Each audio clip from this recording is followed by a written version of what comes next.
Hey team, it's Kirk Miller with DragonFly Athletics. I want to take some time today to explain DragonFly's security model and all of the features that are built into DragonFly Road Trip and DragonFly's Playbook solution to help you effectively manage your network. Now, as we all know, security is about having a conversation to evaluate your risk and evaluate the things that you want to protect. Here are some of the things that DragonFly has implemented to fit into that conversation so that you can make accurate and prudent decisions about how you want to implement security on your network.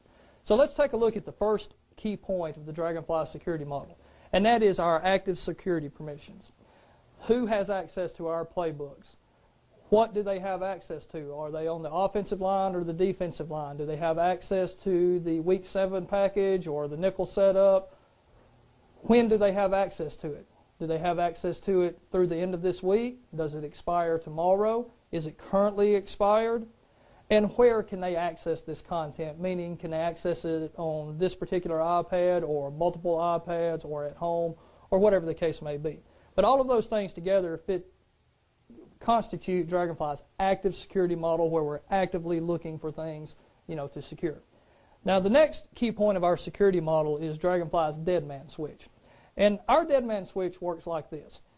The active security is taking care of all of the things that we can think of today. The dead man switch is designed to take care of all of the things that we're not thinking of or that we've overlooked. And it works like this. Your iPad has to phone home, to your server on a periodic basis. Maybe that's once a day or once every 2 days. It's configurable by you. But if your iPad does not phone home within that predetermined time, or it begins to malfunction, or it can't phone home, no questions asked, the dead man switch automatically erases the iPad. So let's take, for instance, if I was actually wanting to take an iPad and, steal some content.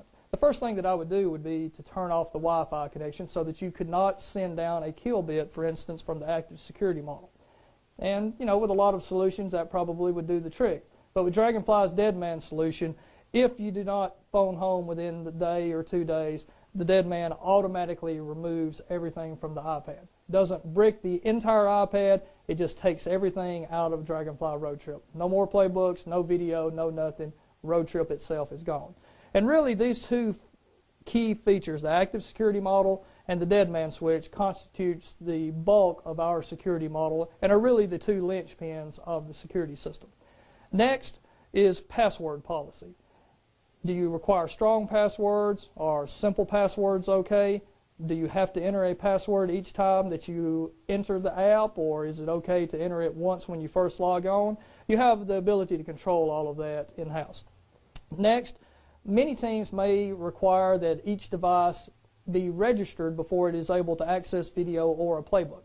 Now, some teams may simply allow an athlete who has an iPad to log into that iPad, and that's fine. But other teams who want to provide more control over the environment may issue iPads, or they may allow an athlete to use their iPad, but with device registrations, you must see the iPad physically, enter a code that is presented in the iPad before anything can be accessed. Next, we have implemented dead periods in DragonFly Road Trip and the DragonFly Video Playbook. And dead periods simply allow you to set times, days, months, weeks, any period that you want where video cannot be accessed in the playbook. And this is a very key feature. For instance, when if you have a rule that says no video in the locker room, using the DragonFly dead period system, you don't have to go around to iPads and confiscate iPads or delete video from the iPad. You simply set the dead periods up at the beginning of the year, and you can certainly change them during the year, and all video ceases to play during those particular times. It's a real key feature that will save you a lot of time and energy on game day. And last but not least is our audit log system. So everything about who, what, when, where, what has happened in the iPad system is all tracked in our audit log so that you can see exactly what has occurred in your system. Guys, these are just a few points that we have implemented in the DragonFly system, but I really encourage you to continue the discussion and evaluate in your particular situation what is most important for you and make prudent decisions based on that. We hope that some of these tools can help in that decision-making process. I'm Kirk Miller with DragonFly Athletics. Thanks for watching. Bye.